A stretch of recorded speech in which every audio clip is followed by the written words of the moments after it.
la couille, d'où qu'elle vienne, est positive. Et moi, je veux la mettre au pinacle. Après, étant européen, étant français, bien entendu, j'ai puisé dans toute l'histoire de l'Europe et dans toute l'histoire de France, surtout, parce que c'est des références que j'ai pu voir, et des références que j'ai pu étudier, des références que je connais. Donc, tout ce qui est beau, puissant, viril, tout ce qui est au service de la bonne cause, des choses dignes, c'est quelque chose que j'ai voulu retranscrire dans FDP de la mode. FDP de la mode, c'est le porte-étendard de la couille. Je le répéterai jamais assez, c'est pas attaché à une race ni à une nation. La seule nation de FDP, c'est le style. Avec son dieu, Saddam Hussein, ses apôtres, le Lopons, Lino Ventura, Marc Mercier, les gifles avec l'élan, c'est un truc qui s'est perdu. Bon, ça c'est Marc Mercier, si tu veux, c'est la gifle avec l'élan à la française. Donc ça, c'est l'apôtre principal, j'ai envie de te dire. Tu vois. Donc ces gens-là sont en train de disparaître. C'était comme les animaux dans la forêt, tu vois, l'ours dans les Pyrénées, il prend des coups de 12. En fait, le français dans la France, il prend des coups de 12 aussi. Et ça, c'est en train de me gonfler. Donc je veux remonter une équipe, je veux remonter un univers qui redonne aux gens l'envie d'être stylé, en fait. Parce que quand je vois des jeans cigarettes qui s'arrêtent à la cheville et que les mecs ont des démarches de la Fashion Week alors qu'ils sont pourvus de testicules, c'est problématique, tu vois. Tu peux pas marcher comme un mannequin nigérian ou suédois alors que tu es un homme, tu vois, c'est problématique. Ça, à l'époque de l'Inquisition, ça n'existait pas, tu vois. Donc toutes ces choses-là, il va falloir des petits rappels. Tu sais, comme quand par exemple tu as mis ton réveil sur ton iPhone, il te dit rappelle-toi de prendre la pilule ou d'aller pisser. Mais là c'est pareil, mais rappelle-toi d'avoir du style en fait. Rappelle-toi qu'à un moment dans la vie, il faut faire en sorte de se pimper, tu vois. Arrête de foutre des polaires, achète des vrais vêtements, ne mets pas des ASICS, mais des mocassins d'Italien, tu vois, bien lustrés, des trucs comme ça, tu vois. Les chevalières, ne prends pas une chevalière en acier. Avec 1 cm², prends une chevalière comme as, tu vois. Il faut que quand tu la mettes sur une balance, en fait, si ton meilleur ami monte dessus, ce soit égalité, tu vois, des trucs comme ça.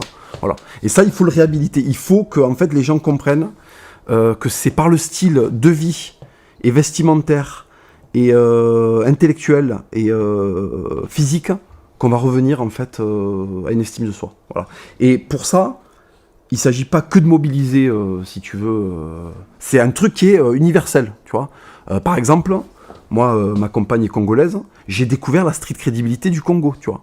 Donc les ambiances avec des types avec des bras comme ça, tu vois, qui débarquent en pick-up, ils viennent faire appliquer la démocratie minute, tu vois. C'est comme un Uber, si tu veux, ou je sais pas, Deliveroo, tu vois, Deliveroo, je sais pas comment ça s'appelle. Mais là, on vient de livrer de la violence, en fait. Tu vois. Donc toujours le principe du dérapage. Comme à Raqqa, tu vois, des pick-up qui dérapent, des mecs de 100 kilos qui tombent avec des machettes, et là, démocratie, voilà, express. Donc tu vois, ces trucs-là, par exemple, c'est stylé. La sapologie est stylée. Vivre dans un pays dont le PIB, si tu veux, boite, et avoir les plus beaux costards du monde, c'est quand même quelque chose qui est hautement respectable, tu vois. Donc j'ai découvert, si tu veux, qu'à Brazzaville, il y a des mecs... ils ont 4 femmes, 60 enfants, mais ils ont une garde-robe digne de... Tu vois, ils mettent à l'amende le prince Charles. Donc à partir de là, si tu veux, je peux pas segmenter racialement le style FDP, tu vois. Le style FDP peut être incarné par tout le monde. Mao Tse-tung est très stylé, tu vois, par exemple. Quand il fait sa réforme et qu'il envoie les profs faire un peu de manutention dans les champs, je trouve ça fantastique, tu vois. Quand Saddam Hussein fend l'Irak avec sa Mercedes 300C, là, tu vois, en survêt, par exemple, ça c'est stylé, voilà. Et pourtant c'est un arabe, ça ne me pose aucun problème. Kadhafi était hautement génial. Il a un uniforme, il a tellement de médailles, si tu veux, que si un gitan qui vient faire le cuivre sur lui, il fait 100 mois, tu vois. Donc à partir de là, pour moi, il n'y a pas de barrière. J'ai rencontré Marceau bien avant de faire le blog. J'ai rencontré Marceau en 2007. Je travaillais dans une petite maison d'édition et Marceau s'était présenté avec un carnet de dessin parce qu'il avait été rejeté partout où il était allé. Et donc il est rentré dans cette maison d'édition où je travaillais. Et quand j'ai vu ses dessins, j'ai été subjugué.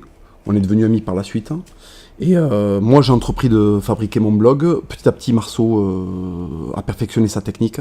Et quand il a commencé à être vraiment, vraiment excellent, que son art était abouti au maximum, on a décidé de faire un projet ensemble. Donc la BD FDP de la mode, en conjuguant la violence graphique de Marceau et la culture de la punchline à la FDP. Alors Marceau est une institution dans mon cœur et dans mon esprit, puisque Marceau a un lifestyle qui n'existe plus depuis à peu près 1700. Depuis que les moines ont arrêté de faire du fromage, ce lifestyle n'existe plus. Marceau, quand je l'ai connu, c'était un moine copiste. C'était un mec qui ne vivait que pour le dessin. Un enlumineur moderne, tu vois. Il débarquait de l'usine, il s'envoyait un paquet de gitanes, il buvait un peu de gnôle, parce qu'il faut savoir que Marceau fait partie de ces gens qui ont un stock de gnôle dans leur cave, que lui avait fait son grand-père. Alors si tu veux, si on veut rajouter du style au style, son grand-père, ancien de l'armée française, a fait de la gnôle et Marceau en bois en fumant un paquet de gitanes. Donc ça te pose l'ambiance du bonhomme. Donc il rentrait dans son habit de travail, il descendait à la cave, donc il y a l'aspect de descendre à la cave, tu vois, on est encore sur... on est dans Cyrano de Bergerac, tu vois. Il descendait, il servait un godet de gnôle, il remontait, il s'allumait une gitane, et il enquillait 7 heures de dessin. Voilà. Donc là, c'est, si tu veux, le nom de la rose, mais sans le cul, et sans les acteurs américains. Donc voilà. Le cloître, luminosité vraiment 2 sur l'échelle de 100, et travail, pas de contact avec la société extérieure. Tout est une agression. Quand j'ai connu Marceau, le mec, le livreur de pizza qui sonne est une agression. Voilà. Allumer une télé, c'est une agression. Il n'y avait pas de télé chez Marceau. Les seuls trucs qui étaient admis dans l'univers de Marceau, c'était les posters Lino Ventura, les dessins de ses prochaines BD, et des références à Gottlieb, et justement à tout son univers. Voilà. Mais un individu d'une sobriété qui a disparu dans la vie moderne. Plus personne n'est comme ça. Les mecs qui se prennent pour... C'est-à-dire que les bouddhistes sont des petits joueurs à côté. Voilà. À côté de Marceau, tu vois, au niveau de l'échelle du plaisir, quand t'es moine bouddhiste, t'es à Ibiza, tu vois. C'est la passion du Christ, encore une fois, mais sans la croix et sans Mel Gibson. T'es tout seul, tu souffres dans ton coin, en fait, et personne n'est là pour payer sa place de cinéma et voir ça, tu vois. Voilà. Donc c'est pour ça que je le respecte beaucoup. C'est quelqu'un qui a passé beaucoup de temps à perfectionner son art. Il a sacrifié même sa vie en dehors du travail pour être au sommet de son art. Et rien que pour ça, c'est quelqu'un que j'ai respecté d'emblée énormément. Moi, je me rappelle, des fois, j'allais chez lui. Il rentrait de l'usine, donc on se retrouvait à la sortie. On allait boire un coup chez lui. Il commençait à dessiner pendant qu'on discutait. Il s'endormait sur sa table à dessin. Et le lendemain matin, il se levait à 5 heures pour partir au boulot. Voilà. Ça a été sa vie, jusqu'à qu'il émerge un petit peu sur Internet, et grâce à Ring, ça a été sa vie pendant très longtemps. Donc c'est quelqu'un qui a vraiment connu une vie difficile, et qui, à mon avis, est légitime pour aborder certains thèmes, beaucoup plus que, par exemple, des gens de Mediapart qui n'ont jamais foutu des gants de travail, tu vois. Voilà. Ce qui n'est pas le cas de Marceau, par exemple. C'est un mec, quand il dit bleu de travail, c'est pas une chanson de Renaud. C'est un truc qu'il y avait sur un porte-manteau chez lui. Donc rien que pour ça, j'ai énormément de respect pour lui.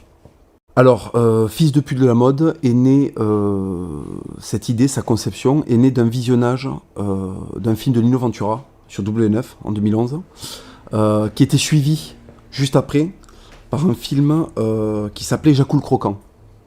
Donc on est passé d'un mec qui avait un tour de cou de 60 et qui faisait de la lutte, à un mec qui faisait de l'asthme et qui avait un tour de cou de 20, en fait. Voilà. Donc là je me suis dit, il faut intervenir, personne ne fait rien, la France s'écroule, créons un blog pour essayer de sauver tout ça, quoi. Voilà. Les thèmes à la base de FDP de la mode, c'est la virilité, la violence, le style, donc ce qui compose une vie saine. Et Marceau était lui aussi de son côté sur des choses qui étaient similaires, avec un peu plus, voilà, une dimension un peu plus très accrochée à la liberté, et surtout à la liberté artistique. Et on s'est dit, faisons une BD qui repousse tous les standards d'acceptation de notre époque et rentrons dans l'art, en fait. Donc, la violence, la virilité, incarnée par des personnages qui seraient nécessaires pour rattraper 60 ans de Parti Socialiste. Et le style, parce que le style, c'est quand même ce qui régit principalement FDP, Saddam Hussein, Charles Quint. Voilà, c'est des personnages qui infusent leur puissance dans FDP, et il faut qu'on le retranscrive au maximum. Alors Charles Quint, je le respecte énormément parce qu'il a adapté une technique d'Albanais, mais au XVIe siècle, c'est-à-dire qu'il a capturé un roi, déjà c'est le style absolu. Il a capturé François Ier à la bataille de Pavie, il l'a séquestré, il a passé des coups de fil au pape, et finalement il l'a relâché parce que quand même c'est un roi de France. Donc il y a le côté, je kidnappe un mec et je le laisse repartir. Tu vois, un peu comme un chat qui attrape un rat, et hop, il le relâche, le rat va dans son trou. Je trouve ça particulièrement stylé, c'est une démo de puissance absolue, on peut pas faire pire, quoi. Alors Saddam Hussein, c'est, si tu veux, il y a, dans l'ordre, il y a Dieu, il y a Jésus, et peut-être qu'entre les deux, on peut intercaler Saddam Hussein, tu vois. Parce que Saddam Hussein, c'est quand même l'uniforme, la moustache, les couilles, les discours avec des flingues au-dessus de la foule, la démocratie, elle va faire dodo, les décisions couillues, 2 invasions américaines toujours là. Le mec, on le pend, il fait quand même une tête de mec qui va dealer, tu vois, il reste placide, génial. Voilà. Il faut savoir que Saddam Hussein possédait une théière en or de 3 mètres. Voilà. Donc, comme il n'y a pas de verre de 1 mètre, on ne peut pas servir le thé à ses invités dans un verre de mètre. Donc, c'est une théière en plaqueur purement décorative. Mais en fait, il y a un moment où, chimiquement, dans son cerveau, il y a une hormone qui a créé l'idée de faire une théière de 3 mètres. Et rien que pour ça, il mérite un mausolée, quoi. Voilà. Les icônes principales de fils de pute de la mode en France, c'est les fondamentaux, la base, Jean Gabin, Lino Ventura. Ça, c'est pour le cinéma. Mais après, historiquement, il suffit de piocher dans l'histoire de France. Guy Debord, il a battu Richard Coeur de Lion 2 fois en tournoi. Au Moyen-Âge, c'est quand même lourd. On a Aymeric Pradine, qui a gagné le bras de fer. Là, c'est le champion d'Europe de bras de fer. Bon, ça, c'est du Made in France. Le mec a des bras, on dirait des cuisses. En plus, il est originaire de Toulouse, c'est fantastique. Tu vois, des trucs comme ça. Voilà, il y en a plein. Il y a Herrero, Lolo Pons, des mecs qui nous apprennent à aimer être français, quoi. Alors mon parcours politique a été sinueux, il a été long, il a été intense parce que je suis né dans une famille qui était d'extrême gauche, de réfugiés politiques espagnols de la période franquiste, donc j'ai été élevé par des parents qui étaient à l'extrême gauche, mais la vraie gauche consciente et ouvrière. Et j'ai milité au Parti communiste, j'ai eu ma carte au PC d'Arcueil. Et puis quand je me suis rendu compte que le Parti communiste c'était Usul, et que j'ai mis le nez dehors, et que j'ai commencé à travailler, et que j'ai commencé à faire des chantiers, et que j'ai commencé à faire de l'usine, je me suis dit que le communisme c'est pour les profs en fait. C'est un truc qui se passe entre le premier et le 3e trimestre, et après ça s'arrête. Donc j'ai décidé d'abandonner ces idées-là, parce que c'est des fantasmes, et de se concentrer sur le réel.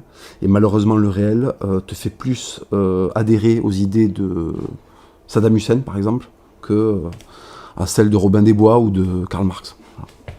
Sport de combat et FDP de la mode, bien entendu, c'est hautement compatible, c'est même conseillé, ça va avec. Moi, avant de créer mon blog, j'ai fait 10 ans d'anglaise. C'est quelque chose qui m'a beaucoup aidé à devenir autre chose qu'une grosse merde d'adolescent en fac de sociaux. Donc rien que pour ça, je suis reconnaissant au noblard. Et puis ça perfectionne la virilité, ça perfectionne les objectifs et les exigences qu'on a vis-à-vis de soi-même. Donc moi, c'est la doctrine principale de FDP de la mode, c'est virilisez-vous, revenez à la rusticité, revenez à la rudesse, infligez-vous de la douleur, infligez-vous des épreuves. J'ai signé chez Ring pour un bouquin qui va sortir en septembre. Au niveau de la violence, est-ce que tu situes Daesh? Tu vois, Daesh, quand ils sont rentrés dans Raqqa, c'est une histoire vraie, quand ils sont rentrés dans Raqqa, Daesh, ils avaient un tank, en fait, et ils l'ont fait déraper, comme ça. Tu vois, ils sont allés sur la place principale, et dedans, il y avait une caïra de l'État islamique qui était en train de faire des dérapages, les mêmes dérapages qu'il faisait en bas de sa tour, tu vois, à Lyon ou à Toulouse. Il était en train de les faire là, à Raqqa, tu vois, devant des gens, en fait, qui découvraient le mix caïra à la française, guerre à l'irakienne, tu vois, voilà. Et donc, en fait, ça s'est rencontré, et ça a donné dérapage de tanks, tu vois, à Raqqa, sur la place principale. Ça, c'est l'échelle 1 de la violence par rapport au bouquin sur 100. Mon bouquin, tu vois, Raqqa, le dérapage à Raqqa est là, mon bouquin il va être là. Et entre, si tu veux, voilà, je te laisse imaginer tout ce qu'on peut faire en termes d'exaction et de violence graphique. Voilà ce que va être le prochain bouquin. Un déluge, un abattage, une sortie de tranchée en 1918 quand tout le monde est fatigué, tu sais, que tu te baisses plus, t'en as marre. T'arrêtes de te baisser, tu fais plus confiance, tu vois les barbelés, la flemme de sauter, tant pis, ça va être une boucherie. Ton fusil, il marche pas, c'est l'équivalent de la Renault Scénic, c'est de la merde. Donc tu vas avec une pelle aiguisée. Et voilà, là c'est un bouquin, c'est une sortie de tranchée avec une pelle aiguisée, si tu veux. On se situe là à peu près.